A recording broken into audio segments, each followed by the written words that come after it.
Hello student, हमारे YouTube channel में आपका स्वागत है।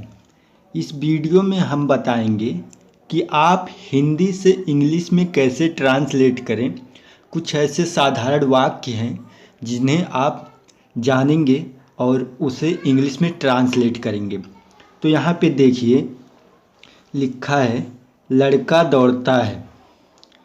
तो इसमें आपको सबसे पहले सब्जेक्ट ढूंढना है। तो कौन दौड़ता है? तो यहाँ पे लड़का, तो लड़का जो है सब्जेक्ट है और दौड़ता जो है वर्ब है।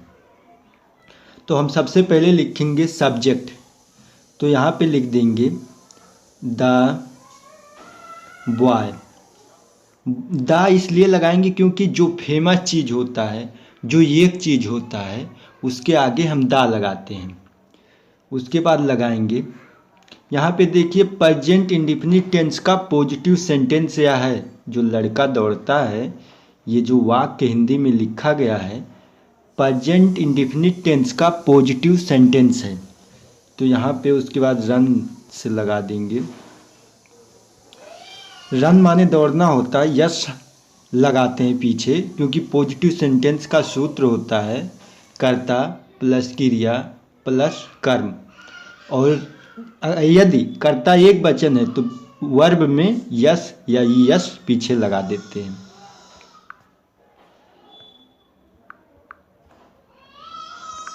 दूसरा वाक्य देखते हैं, चिड़िया गाती है। तो इसमें सब्जेक्ट जो है चिड़िया है और गाती है वर्ब है। तो हम बर्ड माने चिड़िया होती है, तो BIRD बर्ड, और सिंग माने गाना होता है SING।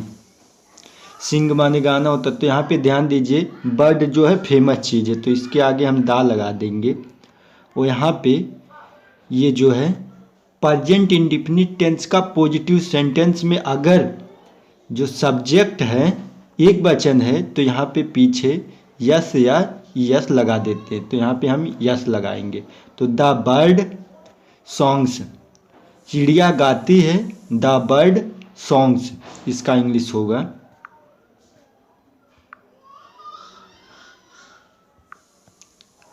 यहाँ पे ध्यान दीजिए वह जाता है।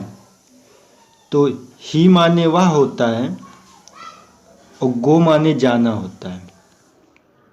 तो यहाँ पे ध्यान दीजिए प्रेजेंट इंडेफिनिट टेंस का पॉजिटिव सेंटेंस यह भी है।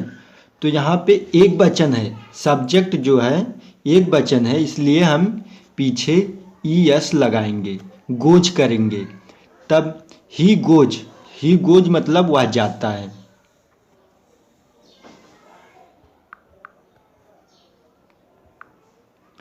यहाँ देखिए इस वाक्य को सीता एक पत्र लिखती है।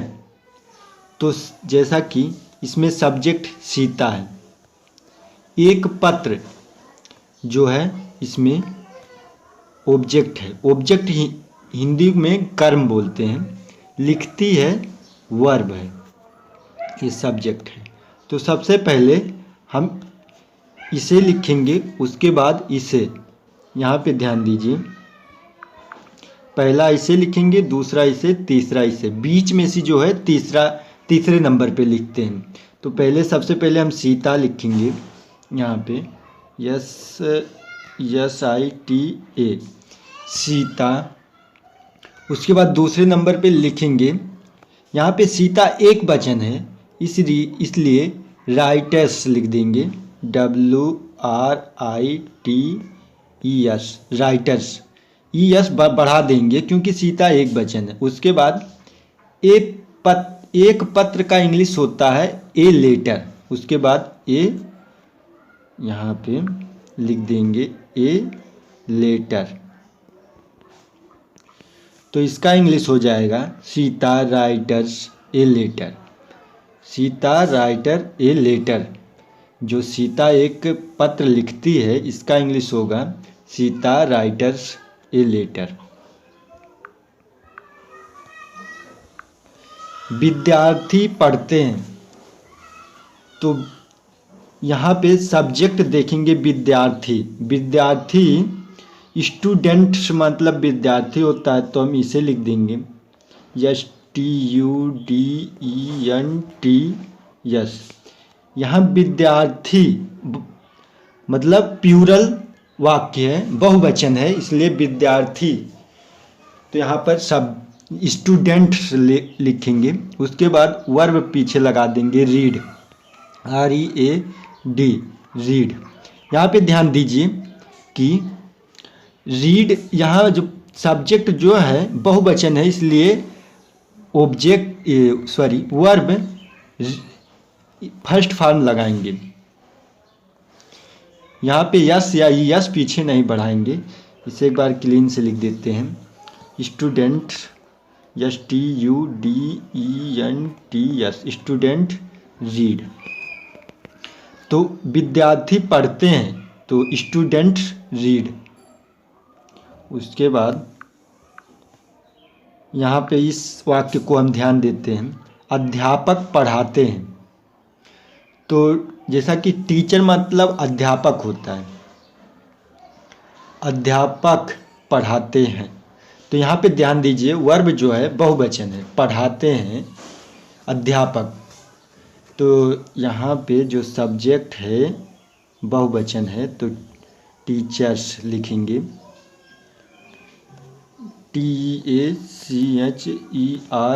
टीचर्स, क्योंकि अध्यापक पढ़ाते हैं। तो यहाँ पे बहुवचन आ गया, और टीच मतलब पढ़ाना होता है, TEACH, टीच। यहाँ पे सब्जेक्ट पहले लिख देंगे, उसके बाद ऑब्जेक्ट दूसरे नंबर पे लिखेंगे। तो इसका अध्यापक पढ़ाते हैं, इसका इंग्लिश हो जाएगा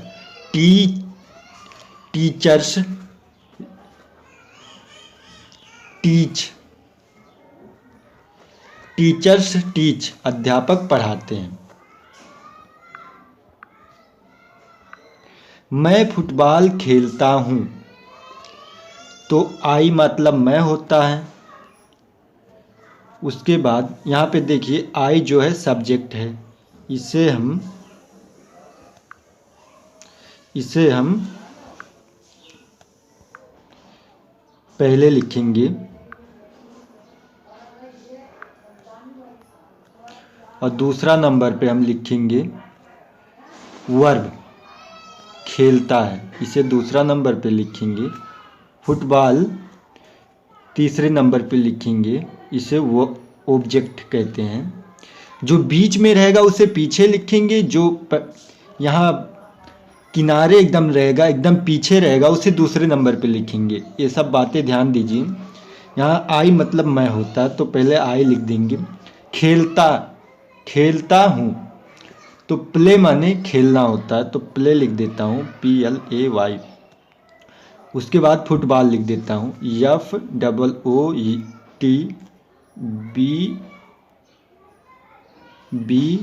FOOTBALL, फुटबॉल। तो आई प्ले फुटबॉल, तो मैं खेलता हूँ, इसका इंग्लिश हो जाएगा आई प्ले फुटबॉल।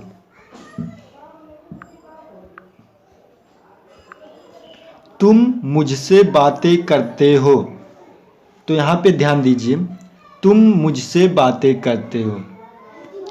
तो यू मतलब यहाँ पे देखिए सब्जेक्ट पहला कौन सा लिखेंगे, दूसरा कौन सा लिखेंगे, इस पे देख लीजिए। सबसे पहले इसे हम लिखेंगे, दूसरा नंबर इसे लिखेंगे, और तीसरा नंबर बीच में से लिखेंगे। तो यू मतलब तुम होता है, YOU। उसके बाद दूसरा नंबर बातें करते हो, इसका होता है टाल्क मतलब बातें करते, बात करना होता है टाल्क मतलब। तो यहाँ बातें करते हो, तो यहाँ टाल्क लिख देंगे, TALK। उसके बाद यहाँ पे टू मी मतलब होता है मुझसे। तो तुम मुझसे बातें करते हो, तो यू टॉक टू मी, तुम मुझसे बातें करते हो।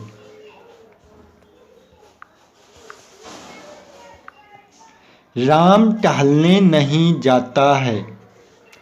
तो यहाँ पे ध्यान दीजिए, सबसे पहले हम यहाँ पे अब नहीं शब्द आ गया, तो ये प्रेजेंट इंडेफिनिट टेंस का निगेटिव सेंटेंस है। देखो अब थोड़ा हम बेसिक नॉलेज बता देते हैं। यहाँ जाता है, इससे पता चल जाता है प्रेजेंट इंडेफिनिट टेंस है। यहाँ नहीं है, इससे पता चलता है कि निगेटिव नकारात्मक वाक्य है। तो प्रेजेंट इंडेफिनिट टेंस का नकारात्मक वाक्य है। तो यहाँ सबसे पहले हम लिखेंगे राम, राम पहले लिखेंगे। जाता है, तो यहाँ पे जाता है दूसरे नंबर पे लिखेंगे, टहलना तीसरे नंबर पे लिखेंगे, जो बीच में रहेगा उसे तीसरे नंबर पे लिखते हैं। तो यहाँ पे देखिए राम, तो राम लिख दे रहा हूँ RAM। तो प्रेजेंट इंडेफिनिट टेंस का निगेटिव सेंटेंस का कुछ रूल होता है। तो रूल होता है जैसा कि अगर राम बहुवचन यानी सब्जेक्ट जो है पहला, ये जो है ये अगर एक वचन है तो डज लगाएंगे, और बहुवचन है तो डू लगाएंगे। तो राम एक वचन है इसलिए हम डज लगाएंगे, DOES। उसके बाद नॉट लगाएंगे, ये सूत्र के अनुसार हम अभी हल कर रहे हैं। उसके बाद दूसरा नंबर जाता है, तो गो माने जाना होता है। यहाँ पे ध्यान दीजिए फार ए वाल्क, तो फार ए वाल्क, यहाँ फार ए का शब्द जो है एक वचन है इसलिए यहाँ ये लगा दिए, और कहीं जाना होता है तो उसे फार लगाते हैं। ये सब चीज़ें आगे हम बताएंगे। आप कमेंट कीजिए कि हमें ये चीज़ें बताएं, तो हम उस टॉपिक पर वीडियो बनाएंगे। अभी ये तो फिलहाल ये सब बेसिक चीज़ें चल रहा है। तो राम टहलने नहीं जाता है, इसका इंग्लिश हो जाएगा Ram does not go for a walk. यहाँ पे फुल स्टॉप लगाएंगे।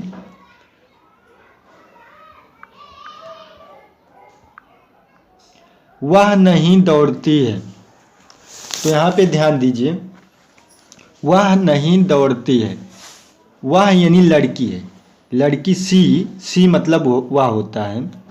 तो सबसे पहले यहाँ पे ध्यान दीजिए, हम पहला नंबर इसे लिखेंगे, दूसरा नंबर इसे। यहाँ पे तीसरा नंबर लिखने के लिए कोई चीज़ है नहीं। तो इससे पता चलता है, देखिए जाती है यानी प्रेजेंट इंडेफिनिट टेंस है, नहीं शब्द आया यानी निगेटिव सेंटेंस है। तो यहाँ पे हम पहला लिख देंगे सी।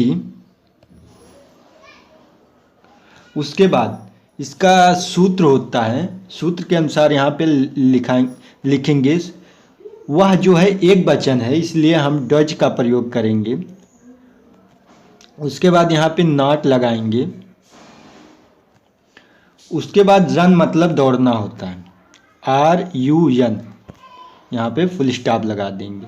तो ध्यान दीजिए वह नहीं दौड़ती है, तो इसका इंग्लिश में जब ट्रांसलेट करेंगे she does not run, she does not run.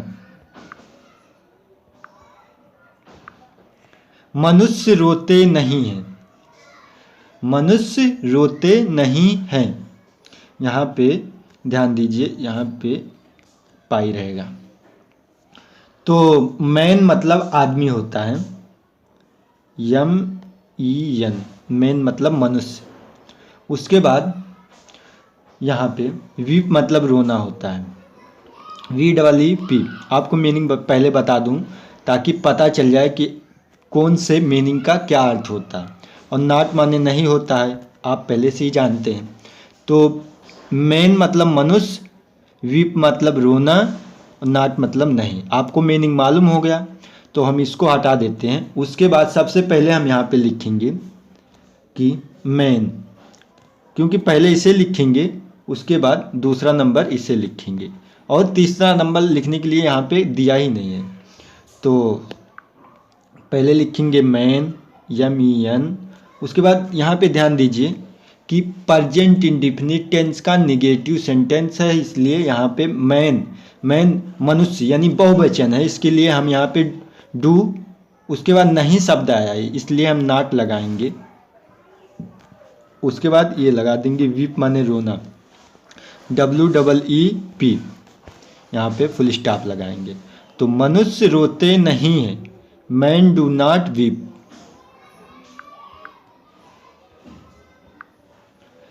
खरगोश दहाड़ते नहीं हैं, यहाँ पे ध्यान दीजिए, हेयर मतलब खरगोश, HARE, आपको पहले मीनिंग बता दें ताकि मालूम चल जाए। हेयर मतलब खरगोश होता है, रोअर मतलब दहाड़ना होता है, ROAR, और नाट मतलब नहीं। हेयर मतलब खरगोश, रोअर मतलब दहाड़ना, नाट मतलब नहीं। इसे हम हटा देते हैं।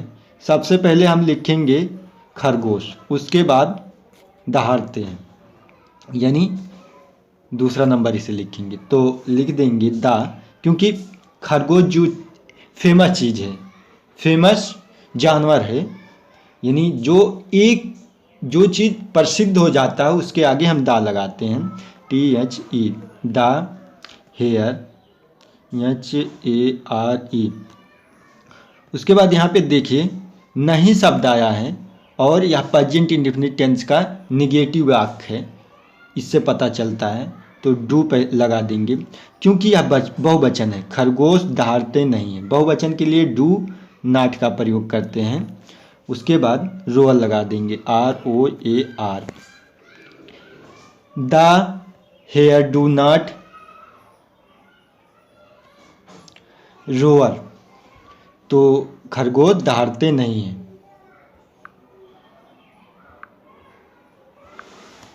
क्या चिड़िया उड़ती है, ये सब्जेक्ट है। उसके बाद उड़ती है, ये वर्ब है। तो यहाँ पे इसको हटा देते हैं। अब सबसे पहले उसके बाद इसे हम हल करते हैं। तो यहाँ पे लिखेंगे द बर्ड मतलब चिड़िया होता है, फ्लाई मतलब उड़ती है। तो यहाँ पे the bird BIRD, bird, fly FLY, fly. अब यहाँ पे ध्यान देना होगा कि जो सब्जेक्ट है एक वचन है कि बहुवचन। तो ये जो एक वचन है इसलिए हम आगे डज लगाएंगे यहाँ पे। तो अगर यहाँ पे ध्यान दीजिए,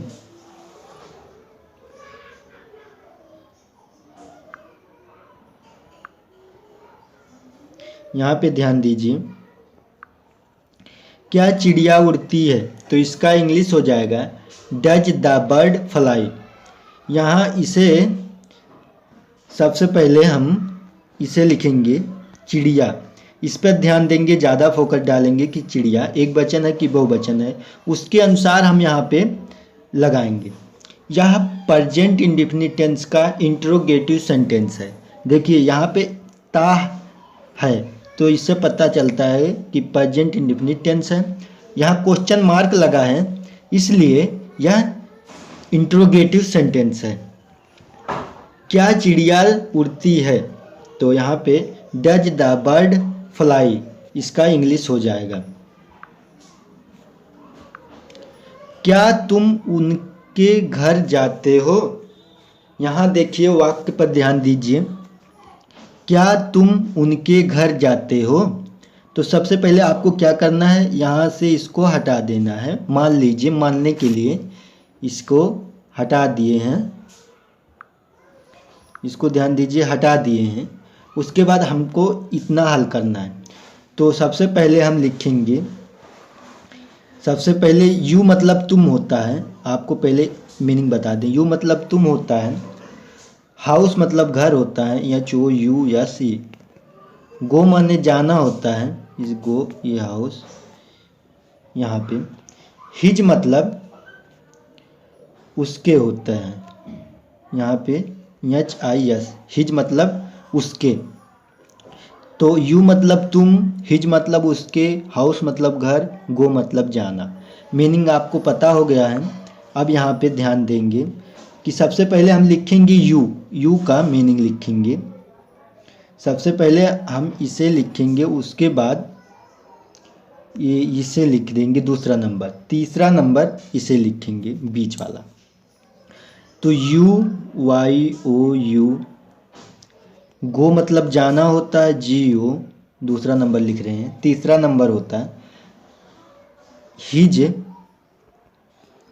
उसके घर, हिज हाउस, HOUSE। ध्यान दीजिए यहाँ पे कि तुम उसके घर जाते हो, तो यू गो, यहाँ पे टू लगेगा कि कहीं जाना अगर रहेगा, जैसा कि अगर आपको कहीं भी जाना है, वह अमेरिका जा रहा है, तो इसके बीच में अगर आप ट्रांसलेट करोगे इंग्लिश में तो टू लगेगा। तो इसलिए you go to his house. अब यहाँ आपको ध्यान देना होगा कि यू जो शब्द है एक वचन है कि बहुवचन है। तो यू शब्द बहुवचन है, इसलिए हम यहाँ पे डू का प्रयोग करेंगे। उसके बाद यहाँ पे ध्यान दीजिए कि क्या तुम उसके घर जाते हो, तो इसका इंग्लिश हो जाएगा do you go to his house. Do you go to his house, क्या तुम उसके घर जाते हो। यहाँ पे क्वेश्चन मार्क लगेगा हाउस के बाद।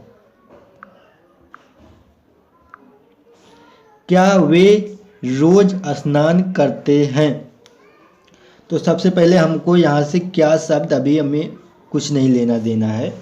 उसके बाद सबसे पहले दे का इंग्लिश हम आपको बता रहे हैं, THEY, दे मतलब वे होते हैं, THEY दे। और यहाँ डेली, DAILY, डेली मतलब होता है रोज। बाथ मतलब स्नान करना होता है, BATHE, बाथ। तो दे मतलब वे, डेली मतलब रोज, बाथ मतलब स्नान करना। तो इसे हम हटा देते हैं। तो यहाँ पे सबसे पहले हम इसका मीनिंग लिखेंगे, दूसरा नंबर इसका लिखेंगे, तीसरा नंबर इसका बीच में से लिखेंगे। यहाँ पे ध्यान दीजिए, दे, THEY दे, उसके बाद लिखेंगे दूसरा नंबर BATHE, बाथ मतलब स्नान करना, और रोज यानी डेली, DAILY, डेली। यहाँ पे क्वेश्चन मार्क लगा देंगे। अब यहाँ पे ध्यान दीजिए, दे शब्द एक वचन है कि बहुवचन है, तो बहुवचन है, इसके लिए आगे हम लगाएंगे डू का प्रयोग। तो यहाँ पे अगर क्या हटा दी, क्या वे रोज स्नान करते हैं, तो डू दे बोथ डेली। क्या वे रोज स्नान करते हैं, तो इसका जब इंग्लिश हम लिखेंगे do they both, do they both daily.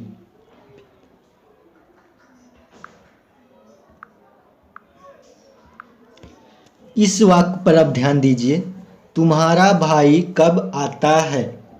तो यहाँ पे सबसे पहले ध्यान दीजिए, ता है, इससे पता चलता है प्रेजेंट इंडेफिनिट टेंस का। यहाँ पे क्वेश्चन मार्क लगा है, इंट्रोगेटिव सेंटेंस है। तो तुम्हारा भाई कब आता है, तो यहाँ पे ध्यान दीजिए, सबसे पहले आप इसका इंग्लिश लिखेंगे, सबसे पहले इसी का इंग्लिश हम लिखेंगे। तो बेन मतलब कब होता है, यू मतलब तुम्हारा होता है, ब्रदर मतलब भाई होता है, कब मतलब आना होता है। तो सबसे पहले इसे लिखेंगे, उसके बाद दूसरा नंबर इसे लिखेंगे। मान लीजिए यहाँ पे ध्यान दीजिए, ये यहाँ पे इसे हम हटा देते हैं, इसे सबसे बाद में लिखेंगे, क्योंकि क्या शब्द जो है प्रश्नवाचक शब्द, मान लीजिए हम इसे हटा देते हैं। उसके बाद तुम्हारा भाई आता है, तो सबसे पहले हम इसका इंग्लिश लिखेंगे, उसके बाद इसका इंग्लिश लिखेंगे दूसरा नंबर, तीसरा नंबर इसका इंग्लिश। तो यहाँ पे लिख देते हैं यूअर, यूअर मतलब तुम्हारा, कम मतलब आना। होता है, ब्रदर मतलब भाई। तो यहाँ पे दूसरा नंबर लिखेंगे कम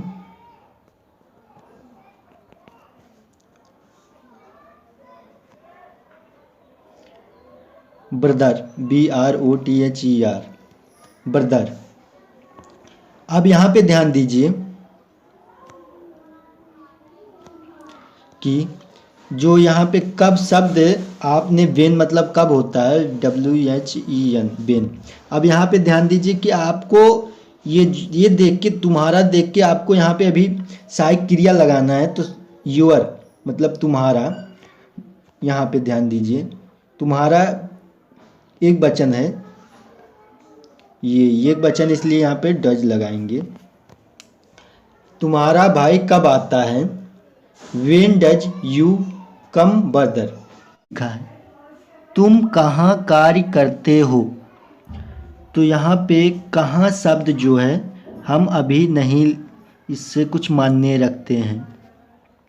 उसके बाद यहाँ पे ध्यान दीजिए, तुम कार्य करते हो, इसका हो जाएगा तुम कार्य करते हो।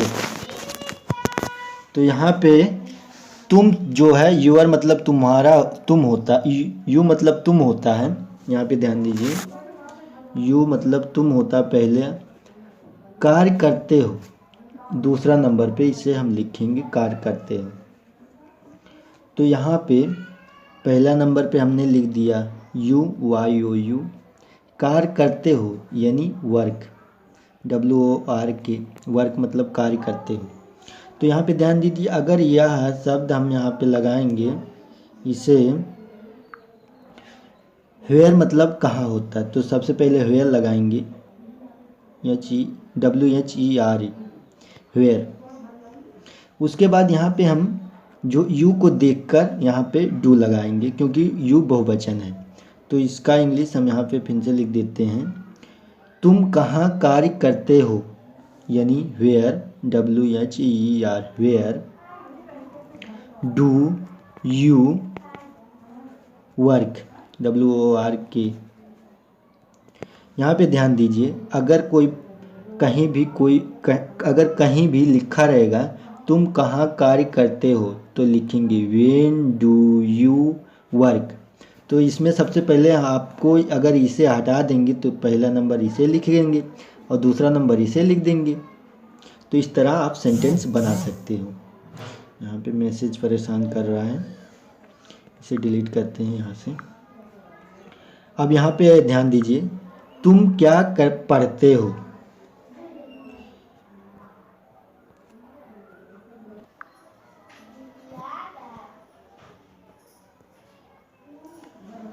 तुम क्या पढ़ते हो। तो यहाँ पे अगर हम क्या शब्द को हटा दें तो तुम पढ़ते हो, तो पहले इसे हम लिखेंगे, दूसरा नंबर इसे लिखेंगे। तो यू मतलब तुम होता है, तो यू लिख देंगे, YOU। उसके मतलब रीड मतलब पढ़ना होता है, पढ़ते हो। उसके बाद यहाँ पे क्वेश्चन मार्क लगा देंगे। यहाँ पे ध्यान दीजिए, क्या शब्द मतलब व्हाट मतलब क्या होता है, WHAT, व्हाट। उसके बाद यू को देखकर यहाँ पे हम डू लगाएंगे, यहाँ पे बीच में। तो तुम क्या पढ़ते हो, इंग्लिश में हो जाएगा व्हाट डू यू रीड। तुम क्या पढ़ते हो, what do you read. Ram यहाँ आ रहा है, राम यहाँ आ रहा है। तो यहाँ पे ध्यान दीजिए, आपको राम का इंग्लिश तो मालूम है, तो हम बता दे रहे हैं, राम कम मतलब आना होता है, COME, कम आना होता है, राम।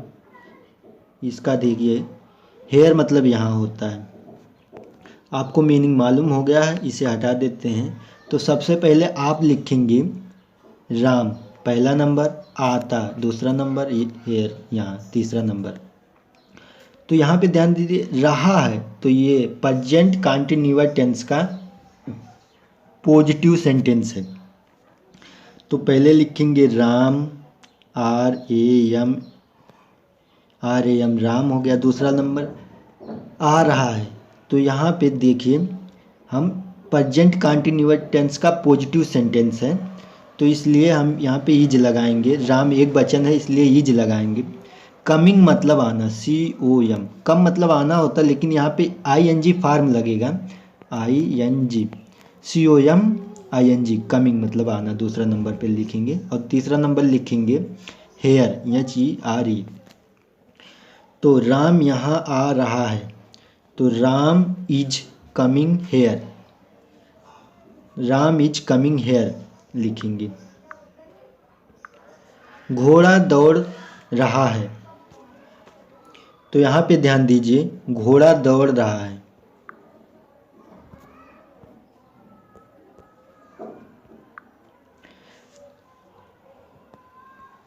हॉर्स मतलब घोड़ा होता है, रन मतलब दौड़ना होता है। तो सबसे पहले हम इसका हॉर्स का इंग्लिश लिखेंगे, दूसरा नंबर इसका लिखेंगे। तो घोड़ा जो कि फेमस चीज़ है, इसके आगे हम दा लगाएंगे, THE, दा। Horse, HORSE, horse. उसके बाद यहाँ पे देखिए एक वचन है इसलिए इज लगाएंगे, क्योंकि रहा शब्द है प्रेजेंट कंटिन्यूअस टेंस का पॉजिटिव सेंटेंस है। उसके बाद यहाँ पे देखिए रनिंग लिखेंगे, RUNING। यहाँ पे कंटिन्यूअस टेंस में जो है ING फॉर्म लगाते हैं, इसलिए रन मतलब नहीं तो रन मतलब दौड़ना होता है, ING लगाएंगे इसमें। तो घोड़ा दौड़ रहा है, द हॉर्स इज रनिंग।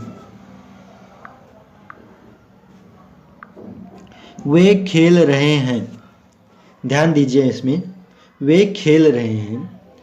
तो यहाँ पे पहला नंबर इसे लिखेंगे और दूसरा नंबर इसे लिखेंगे।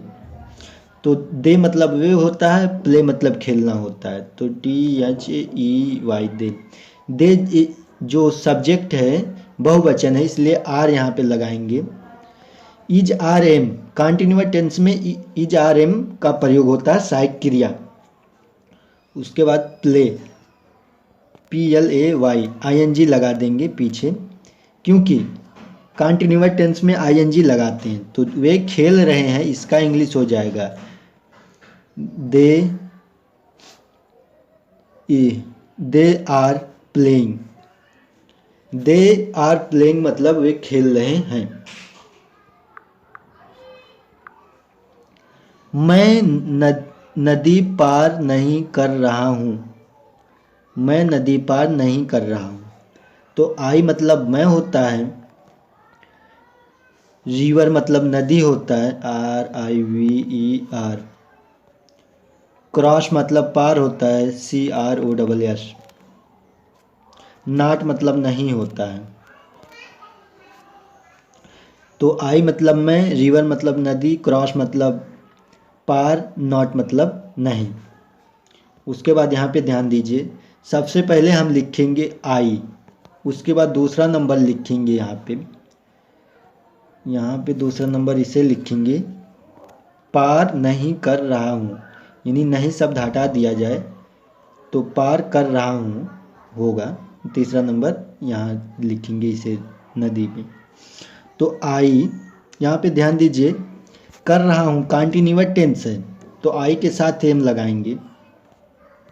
अब यहाँ पे ध्यान दीजिए, सहायक क्रिया के बाद नॉट लगाते हैं, नॉट। उसके बाद दूसरा पार कर रहा हूँ, यानी क्रॉसिंग, क्रॉस मतलब पार होता है, तो यहाँ पे ING फॉर्म लगेगा, COCROSS। यहाँ से हम इसे हटा देते हैं, यहाँ ध्यान दीजिए, CROSSING, क्रॉसिंग, क्रॉसिंग मतलब पार कर रहा हूँ। उसके बाद लिखेंगे द रिवर, RIVER। तो मैं नदी पार नहीं कर रहा हूँ, इसका इंग्लिश हो जाएगा, I am not crossing the river, I am not crossing the river, I am not crossing the river, मैं नदी नहीं पार कर रहा हूँ। इस वाक्य पर ध्यान दीजिए, वह कार्य नहीं कर रही है। तो यहाँ पे वह कार्य नहीं कर रही है, तो जो वह इसका हो जाएगा सी होगा, क्योंकि लड़की है। यहाँ पे स्त्री शब्द का वह का सब्जेक्ट का जो है आया है, तो वह के लिए हम यहाँ पे लगाएंगे सी। उसके बाद वर्क मतलब कार्य होता है, तो यहाँ पे अगर हम इसे हटा दें तो वह कार्य कर रही है, तो इसे दूसरे नंबर पे लिखेंगे, इसे पहले नंबर पे। तो यहाँ पे हम सबसे पहले सी लिखते हैं, सी। अब यहाँ पे रही है, सी एक वचन है इसलिए इज लगाएंगे। इज के बाद सहायक क्रिया के बाद हम तुरंत नाट लगाएंगे, नाट आया है क्योंकि नहीं। अब दूसरा नंबर यही बचा है। ये जो इज नाट हम लगाए हैं सूत्र के अनुसार लगाए हैं, प्रेजेंट कंटिन्यूअस टेंस का सूत्र होता है। वर्किंग मतलब कार्य कर रही है, यहाँ वर्क मतलब कार्य, तो यहाँ पे इंग फॉर्म पीछे लगा दे कि ING लगाएंगे यहाँ पे, WORK वर्किंग। तो शी इज नॉट वर्किंग, वह कार्य नहीं कर रही है, वह कार्य नहीं कर रही है, इसका इंग्लिश हो जाएगा शी इज नॉट वर्किंग। वे नहीं दौड़ रहे हैं, तो यहाँ पे ध्यान दीजिए, अगर हम नहीं शब्द को हटा देते हैं तो पहले इसे लिखेंगे, दूसरा नंबर इसे लिखेंगे। तो THEY दे, दे जो कि बहुवचन है, बहुवचन है इसलिए हम इधर आर लगा देंगे। उसके बाद तुरंत नाट लगाएंगे क्योंकि नहीं शब्द आया है।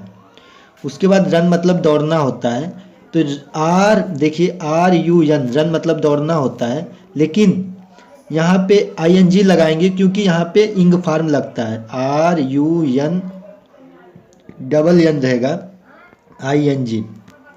तो यहाँ पे दे आर नॉट रनिंग, वे नहीं दौड़ रहे हैं, इसका इंग्लिश हो जाएगा दे आर नॉट रनिंग। क्या तुम सो रहे हो, तो यहाँ पे ध्यान दीजिए, क्या तुम सो रहे हो, यहाँ पे इंट्रोगेटिव सेंटेंस है, प्रेजेंट कंटिन्यूअस टेंस का इंट्रोगेटिव सेंटेंस है। यहाँ पे क्वेश्चन मार्क लगा है, इससे पता चलता है। अगर हम क्या शब्द को अभी हटा दें, इससे हमें अभी कुछ नहीं लेना देना है, तो सबसे पहले हम लिखेंगे YOU। उसके बाद यहाँ पे यू जो है बहुवचन है, इसलिए इस पे ध्यान दीजिए, यू बहुवचन है। उसके बाद पहला इसे लिखेंगे, दूसरा इसे लिख देंगे। तो यहाँ पे नहीं शब्द आया भी नहीं है, तो यहाँ पे हम स्लीप मतलब सोना होता है, तो जो है यहाँ पे ING फॉर्म लगा देंगे, SLEEPING। अब हम इस पे ध्यान देंगे क्या शब्द पे, तो यहाँ पे इसके अनुसार क्या लगाएंगे, क्या का इंग्लिश लिखेंगे कि आर एक वचन है कि बहुवचन है, तो आर बहुवचन है इसलिए यहाँ पे क्या यू एक बहुवचन है इसलिए आर लगाएंगे। अगर यहाँ पे एक वचन होता सब्जेक्ट, तो यहाँ पे इज लगाते। हम सब्जेक्ट को देखकर क्या का इंग्लिश लिखेंगे, तो क्या तुम सो रहे हो, इसका इंग्लिश हो जाएगा are you sleeping, are you sleeping, क्या तुम सो रहे हो। क्या वह जा रहा है, क्या वह जा रहा है, तो यहाँ पे सबसे पहले हम इसे हटा देंगे, क्या शब्द को ये लिख देंगे, ये लिख देंगे। तो ही मतलब वह होता है, और गो तो यहाँ ING फॉर्म पीछे लगेगा, गोइंग। यहाँ पे क्वेश्चन मार्क लगाएंगे और इस पे अब क्या शब्द पर ध्यान लगाएंगे, तो इस पे ध्यान लगाएंगे कि ही जो है एक वचन है इसलिए यहाँ पे इज लगाएंगे। क्या की इंग्लिश इज लगाएंगे। अगर यही क्या शब्द बीच में आया होता तो सबसे पहले हम इसका क्या का इंग्लिश लिखते। अब जैसा कि क्या वह जा रहा है, तो इज ही गोइंग, इसका इंग्लिश हो जाएगा इज ही गोइंग। तुम लखनऊ कब जा रहे हो, यहाँ पे ध्यान दीजिए, तुम लखनऊ कब जा रहे हो। यहाँ पे कब, कब शब्द जो है क्वेश्चन शब्द है, कब जो है क्वेश्चन शब्द है, तो इस पे हम सबसे पहले इसे ही लिखेंगे। तो वेन मतलब कब होता है, WHEN, वेन। मान लीजिए अभी हम इसे हटा देते हैं, इसको अभी हम इससे हमारा कोई लेना देना नहीं है। तो सबसे पहले हम इसे लिखेंगे और दूसरा नंबर इसे लिखेंगे और तीसरा नंबर इसे लिखेंगे। तो यहाँ पे देखिए सबसे पहले यू का इंग्लिश हम लिख देते हैं, YOU। उसके बाद दूसरा नंबर जा रहे हो, तो गो मतलब जाना होता है, लेकिन यहाँ पे ING फार्म लगाएंगे, ING इंग फार्म लगाएंगे। उसके बाद अगर आपको कहीं जाना हो तो टू लगाते हैं, यहाँ पे टू लिखेंगे, लखनऊ। तो LUCKNOW, लखनऊ। यहाँ पे क्वेश्चन मार्क लगा देंगे पीछे। अब हम यहाँ कब शब्द पर ध्यान देंगे। तो बेन मतलब कब होता है, तो बेन की सबसे पहले इंग्लिश लिख देंगे। उसके बाद यू को देखकर, यहाँ इसको देखकर एक वचन है कि बहुवचन है, उसके अनुसार यहाँ पे हम सहायक क्रिया लगाएंगे। तो आर लगाएंगे क्योंकि यू जो है बहुवचन है। तो तुम लखनऊ कब जा रहे हो, इसका जब इंग्लिश में ट्रांसलेट करेंगे तो when are you going to Lucknow, when are you going to Lucknow, इसका इंग्लिश ऐसे लिखा जाएगा। बच्चा क्यों रो रहा है, तो यहाँ पे अगर क्यों शब्द को हटा दिया जाए तो बच्चा रो रहा है, तो यहाँ पे सबसे पहले इसे दूसरा नंबर इसे लिखेंगे। तो चाइल्ड मतलब बच्चा होता है, CHILD, और वीप मतलब रोना होता है, WEEP। तो यहाँ पे ING फार्म लगाएंगे, इंग फार्म। कंटीन्यूअस टेंस है ना, प्रेजेंट कंटीन्यूअस टेंस का इंट्रोगेटिव सेंटेंस है। इंट्रोगेटिव सेंटेंस ऐसा मालूम चलता है, मतलब प्रश्न सूचक सब वाक्य है, इस क्वेश्चन मार्क से मालूम चलता है। हम इसके पीछे क्वेश्चन मार्क लगाएंगे जब इंग्लिश बनाएंगे। अब अपना ध्यान हम क्यों पे लेके जाते हैं, तो यहाँ पे ध्यान दीजिए, व्हाई मतलब क्यों होता है, WHY। अगर यही क्यों शब्द यहाँ पे आया होता है शुरू में तो इसके अनुसार हम लिखते हैं, लेकिन बीच में आया है इसलिए हम इसकी इंग्लिश लिखेंगे। उसके बाद सहायक क्रिया लगाएंगे इसके अनुसार, इज, क्योंकि बच्चा एक वचन है। तो बच्चा क्यों रो रहा है, बच्चा क्यों रो रहा है, इसका हो जाएगा English why is child weeping, why is child weeping, बच्चा क्यों रो रहा है। यदि आपको हिंदी से इंग्लिश ट्रांसलेट करने में कोई भी दिक्कत आ रहा है तो कमेंट बॉक्स में ज़रूर कमेंट करें और वीडियो को ज़्यादा से ज़्यादा शेयर करें ताकि लोगों तक यह पहुँचे और लोग इसका ज्ञान लें। और आपको कुछ भी सवाल आप हमसे पूछना है तो कमेंट में ज़रूर पूछिए कि अगर आपको इससे भी अच्छा, इससे भी थोड़ा स्ट्रॉन्ग वाक्य चाहिए तो भी कमेंट बॉक्स में कमेंट करें, और इससे इजी चाहिए तो भी कमेंट बॉक्स में ज़रूर कमेंट करें, क्योंकि यदि आप कमेंट जो चीज़ करोगे वही चीज़ हमारे पास मैसेज आएगा, तभी आपकी भावनाओं को हम समझ पाएंगे और आपकी भावनाओं के अनुसार हम जो है वीडियो बना पाएंगे। तो यहाँ पे ध्यान दीजिए, सूर्य निकल रहा है था, तो ये यहाँ ध्यान दीजिए, रहा था यानी प्रेजेंट कंटीन्यूअस टेंस का पॉजिटिव सेंटेंस है, क्योंकि इसमें ना तो नहीं शब्द आया ना तो क्वेश्चन मार्क शब्द आया है। इससे हमें पता लगता है कि पॉजिटिव सेंटेंस है, साधारण वाक्य। तो अब यहाँ पे सबसे पहले हम लिखेंगे, यहाँ सूर्य, सबसे पहले सूर्य और निकल रहा है दूसरा नंबर इसे। तो सूर्य जो कि फेमस चीज़ है, प्रसिद्ध चीज़ है, इसलिए हम इसके आगे दा लगाएंगे, THE, दा, सन मतलब सूरज होता है, और रीसिंग, रीसिंग मतलब निकल रहा था। यहाँ पे ING फार्म हम लगा देंगे क्योंकि कंटीन्यूअस टेंस में जो है, पास्ट कंटीन्यूअस टेंस में ING फार्म लगता है, इंग जिसे बोलते हैं। उसके बाद ध्यान दीजिए, यहाँ पे हम सूर्य को देखकर, सूर्य मतलब एक वचन है कि बहुवचन है, उसके अनुसार हम सहायक क्रिया लगाएंगे। तो सूर्य जो है एक वचन है, तो इसलिए हम वाज लगाएंगे। W W A yes. निकल रहा था, रीसिंग, RISIING। रीसिंग मतलब निकल रहा था। तो सूर्य निकल रहा था, इसका इंग्लिश में जब ट्रांसलेट करेंगे तो the sun was rising, the sun was rising, सूर्य निकल रहा था। वह कक्षा में बात कर रहा था। तो यहाँ पे ध्यान दीजिए, वह कक्षा में बात कर रहा था। तो यहाँ पे सबसे पहले हम इसका इंग्लिश लिखेंगे पहला नंबर, दूसरा नंबर बात करना का इंग्लिश लिखेंगे, तीसरा नंबर इसका लिखेंगे। तो सबसे पहले हम लिखेंगे ही शब्द। ही मतलब वह होता है, बात कर रहा था। तो यहाँ पे टाल का मतलब बात करना होता है, तो लेकिन टाल्किंग रहेगा यहाँ पे।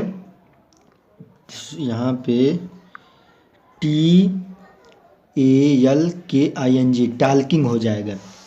और तीसरा नंबर हम लिख देते हैं, इन द क्लास लिखेंगे क्योंकि क्लास में है, तो इन लगाएंगे, में के लिए इन लगाएंगे, द लगाएंगे क्योंकि क्लास फेमस चीज़ है, CLASS क्लास। अब यहाँ पे ध्यान दीजिए, यहाँ पे ही के बाद हम सहायक क्रिया यहाँ पे लगाएंगे वाज, क्योंकि ही जो है एक वचन है, WAS वाज। तो वह कक्षा में बात कर रहा था, इसका इंग्लिश हो जाएगा he was taking in the class. लड़कियां नाच रही थी।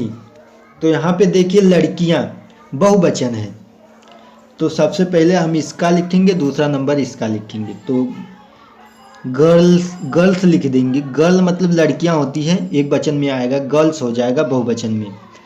तो यहाँ पे GIRLS गर्ल्स। उसके बाद डांसिंग मतलब नाचना, DAN, यहाँ पे ध्यान दीजिए, DANCING, इंग फॉर्म लगाएंगे डांसिंग। और यहाँ पे गर्ल्स जो है बहुवचन है, इसके अनुसार यहाँ पे सहायक क्रिया वेयर लगाएंगे। यहाँ पे दा लगा देंगे क्योंकि फेमस चीज़ है, प्रसिद्ध। तो द गर्ल्स वेयर डांसिंग, तो लड़कियां नाच रही थी, द गर्ल्स वेयर डांसिंग। वे रेल से जा रहे थे। तो सबसे पहले यहाँ पे ध्यान देंगे, पहले दे मतलब वे होता है, तो पहले इसे लिखेंगे, दूसरा नंबर इसे लिखेंगे जा रहे थे, और तीसरा नंबर रेल से, यानी तीसरा नंबर इसे लिखेंगे। जो बीच में रहेगा उसे तीसरा नंबर, जो एकदम साइड में एकदम किनारे रहेगा, एकदम पीछे रहेगा, उसे दूसरा नंबर, और जो पहला रहेगा उसे पहला नंबर पे लिखेंगे। तो यहाँ पे दे, THEY, दे हो गया। अब इसके बाद दे मतलब वे होता है, यहाँ पे थोड़ा छोटा लिखते हैं, यहाँ पे दे शब्द THEY दे। उसके बाद दूसरा नंबर लिखेंगे गोइंग, तो GOING गोइंग। यहाँ से रेल, तो यहाँ पे ध्यान दीजिए किसी के द्वारा जा रहे हैं, ट्रेन से जा रहे हैं, तो बाई लगाएंगे इसके पहले, क्योंकि किसी के द्वारा, बाई मतलब द्वारा होता है, the train, TRAIN।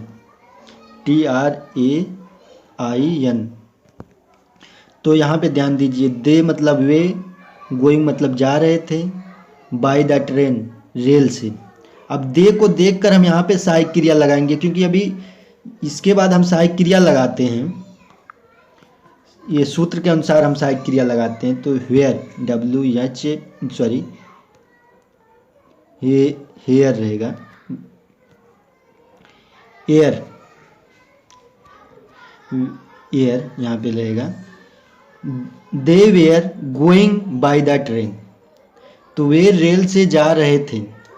They were going by the train. वह खड़ा हुआ था। तो सबसे पहले हम इसे लिखेंगे, दूसरा नंबर यही है। तो वह खड़ा हुआ था, वह खड़ा हुआ था। तो इसका देखिए यहाँ पे ध्यान दीजिए, ही लिखेंगे। उसके बाद स्टैंड मतलब खड़ा होना, तो स्टैंडिंग हो जाएगा क्योंकि यह कंटिन्यूअस टेंस का पास्ट। STANDING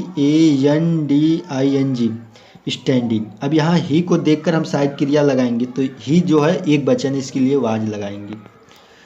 तो ही वाज स्टैंडिंग, वह खड़ा हुआ था। ही वाज स्टैंडिंग अगर बोल दिया जाए तो वह खड़ा हुआ था, इसका इंग्लिश होता है।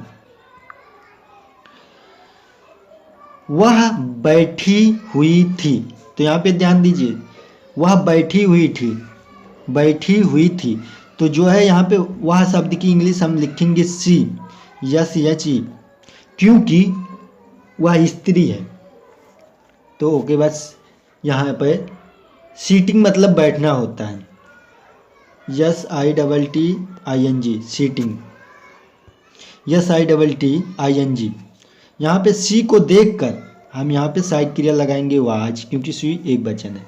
वह बैठी हुई थी, इसे पहले लिखेंगे, दूसरा नंबर इसे। उसके देखिए पहले के बाद तुरंत हम थोड़ा गैप छोड़ देंगे। यहाँ पे देखिए हमने गैप छोड़ा था ये सहायक क्रिया लगाने के लिए। तो वह बैठी हुई थी, इसका इंग्लिश में हो जाएगा she was sitting, she was sitting English हो जाएगा। राम नहीं आ रहा था। तो यहाँ पे ध्यान दीजिए, राम नहीं आ रहा था। तो यहाँ पे सबसे पहले हम इसे लिखेंगे, इसे अभी हटा देते हैं, दूसरा नंबर इसे लिखेंगे। तो सबसे पहले राम लिखेंगे, RAM। अब थोड़ा हम गैप छोड़ेंगे, यहाँ पे ध्यान दीजिए। उसके बाद दूसरा नंबर लिखेंगे कमिंग, COM। कम मतलब आना होता है, लेकिन ING फॉर्म लगेगा यहाँ पे। उसके बाद अब राम को देखकर एक वचन है कि बहुवचन है, तो राम जो है एक वचन है, इसलिए हम यहाँ पे वाज का प्रयोग करेंगे। उसके बाद यहाँ पे नहीं शब्द आया है, इसलिए नॉट लगाएंगे। तो इस तरह आप अपना जो है हिंदी वाक्य को इंग्लिश बना सकते हैं। विशेष ध्यान दीजिए कि पहले इसे लिखेंगे, दूसरा नंबर इसके आखिरी वाला, तीसरा नंबर बीच में सी, और यहाँ पहले नंबर लिखने के बाद आपको थोड़ा गैपिंग छोड़ देना है, तो दूसरा नंबर लिखना है। तो इस तरह आप अपना जो है हिंदी से इंग्लिश ट्रांसलेट कर सकते हैं।